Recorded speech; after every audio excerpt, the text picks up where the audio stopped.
Hello everyone. 2 अगस्त को मैंने आपको इराकी फ़ौजों द्वारा कुवैत पर 2 अगस्त 1990 को किए गए आक्रमण के बारे में बताया था।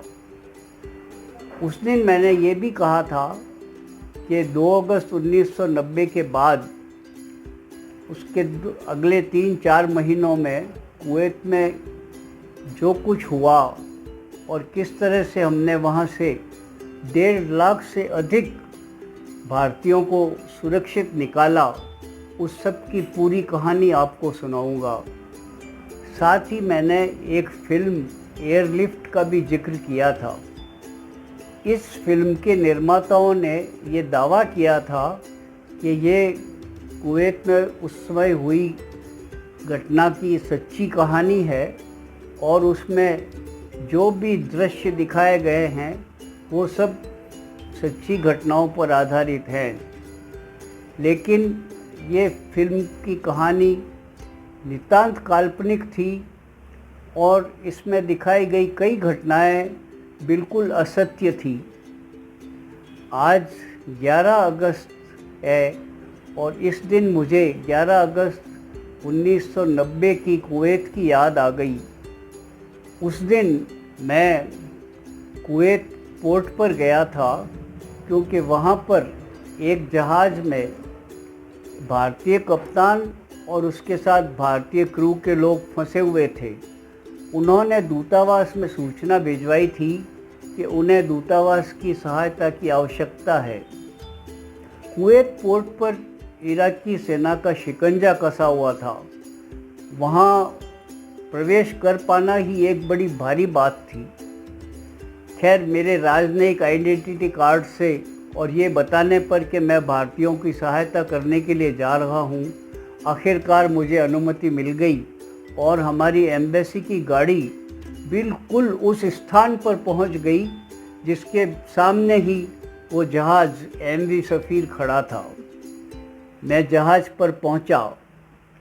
कप्तान जवले और उसके सभी साथी मुझे घेरकर खड़े हो गए।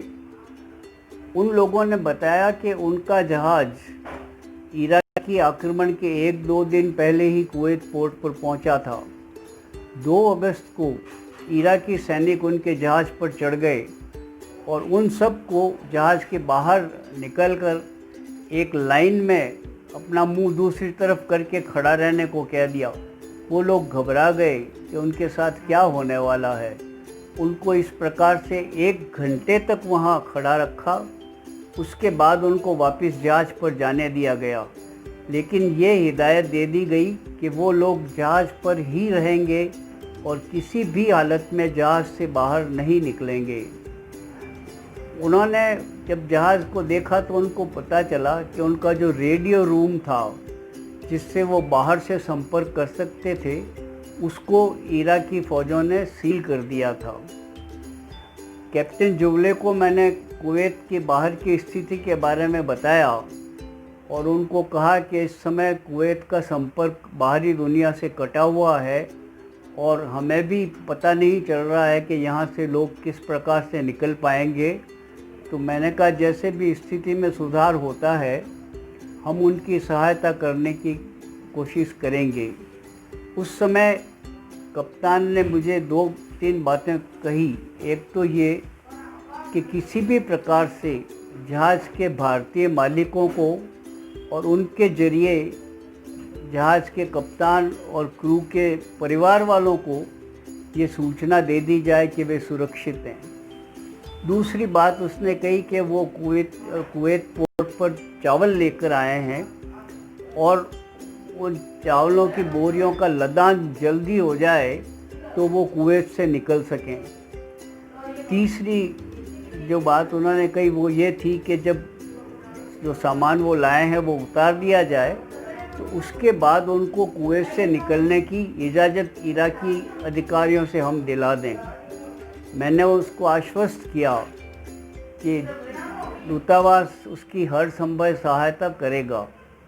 उस समय कप्तान जुवले ने खुद मुझसे कहा कि जिस समय जहाज़ कुवैत से निकलेगा तो वो जितने भी लोगों को उस मालवाहक जहाज़ में ले जा सकता है वहाँ से ले जाके दुबई तक पहुँचा देगा। मैंने उसकी इस पेशकश के लिए उसका धन्यवाद किया और उसे कहा कि भारतीय दूतावास भी ये चाहता है कि यहाँ से भारतीय लोग जितनी जल्दी और जिस प्रकार से भी निकल सकें आराम से निकल जाएं। दूतावास पहुंचकर मैंने सारी सूचना राजदूत को दे दी और उन्होंने उस पर आवश्यक कार्यवाही करने के लिए संबंधित अधिकारियों को सूचित कर दिया। इसके कोई 10-12 दिन के बाद भारत के विदेश मंत्री इंद्र कुमार गुजराल का अचानक कुवैत में आने का कार्यक्रम बन गया। जिस शाम को वो कुवैत पहुँचे उस दिन मुझे निर्देश मिला कि इंद्र कुमार गुजराल उस जहाज़ के कप्तान से मिलना चाहते हैं और मैं उस कप्तान को दूसरे दिन सुबह दूतावास में लेकर आऊं ताकि विदेश मंत्री गुजराल उससे मिल सकें। तो मैं एक बार फिर कुवैत पोर्ट गया। इस बार मुझे अंदर जाने की इजाज़त आसानी से मिल गई, लेकिन समस्या थी कप्तान को कुवैत पोर्ट से बाहर लाने की। उसके लिए मुझे पोर्ट के डायरेक्टर से मिलना पड़ा, जो कि एक बहुत सीनियर इराकी आर्मी अधिकारी था। जब मैंने उसको सारी बात बताई और ये कहा कि हमारे विदेश मंत्री इस जहाज़ के कप्तान से मिलना चाहते हैं, तो उसने कहा कि हाँ, कोई मुश्किल नहीं है, भारत का तो इराक मित्र है, तो आप कप्तान को ले जाइए, लेकिन आप इस बात को सुनिश्चित कर लेना कि जैसे ही कप्तान की मुलाकात आपके विदेश मंत्री से हो जाए वो वापस जहाज़ पर चला आए। कप्तान को लेकर मैं दूतावास में आया और उनकी विदेश मंत्री से मुलाकात हो गई। इसके बाद अगस्त के अंतिम सप्ताह में जहाज़ में जो कुछ भी चावल लाया गया था वो सारा उतार लिया गया था और जहाज़ वापस भारत आने की तैयारी कर रहा था। उस समय भारतीय कम्युनिटी जो थी कुवैत की, वो और दूतावास दोनों ने मिलकर उन यात्रियों की सूची बनाई जो कि उस जहाज़ पर कुवैत से दुबई तक जा सकते हों। उधर जहाज़ के कप्तान और क्रू ने जहाज़ में खूब तैयारियां की, क्योंकि वो जहाज़ तो सामान ले जाने के लिए था। उसमें वो कैबिन वगैरह तो बहुत सारे बने हुए नहीं थे, तो उसमें उन्होंने कुछ सुविधाएं प्रदान की कि जब इतने सैकड़ों भारतीय उसमें यात्रा करेंगे तो उनकी यात्रा जितनी भी आसान हो सके उसके लिए उन्होंने काफ़ी मेहनत करके जहाज़ में व्यवस्थाएं करी। दूसरी तरफ भारत से इंडियन नेवी की मदद से बहुत सारी लाइफ जैकेट्स वहाँ भिजवाई गई, जो कि एक कानूनी आवश्यकता होती है अगर यात्री किसी भी समुद्री जहाज़ में यात्रा करते हैं तो। और इस प्रकार भारतीय दूतावास, भारतीय कम्युनिटी, जहाज़ के कप्तान और क्रू और जहाज़ के मालिक जो भारत में थे और वहाँ से सारी कार्रवाई में सहयोग दे रहे थे, उन सब के इस मिले जुले प्रयास से आखिर सितंबर के प्रथम सप्ताह में 700 से अधिक भारतीय लोग सुरक्षित कुवैत से दुबई पहुंच गए।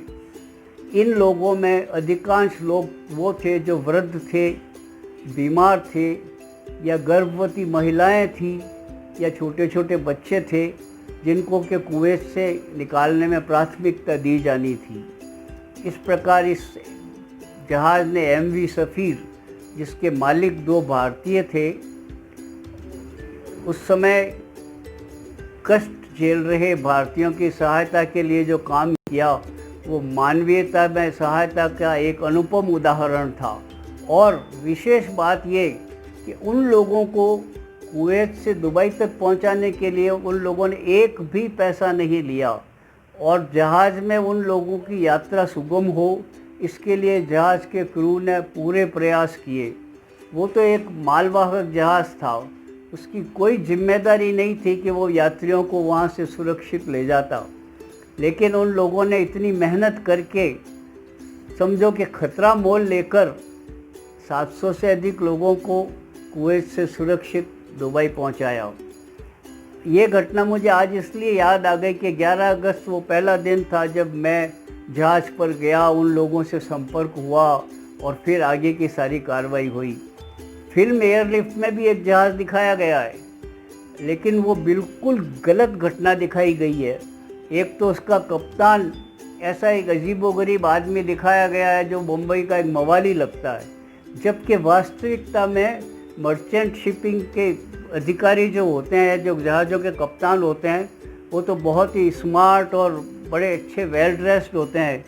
और दूसरा उसमें ये दिखाया कि वो जो जहाज़ का, उस मालवाहक जहाज़ का कप्तान है फिल्म में, वो फिल्म के हीरो से बहुत भारी रकम अमेरिकी डॉलर में मांग कर उन लोगों को ले जाने के लिए तैयार होता है।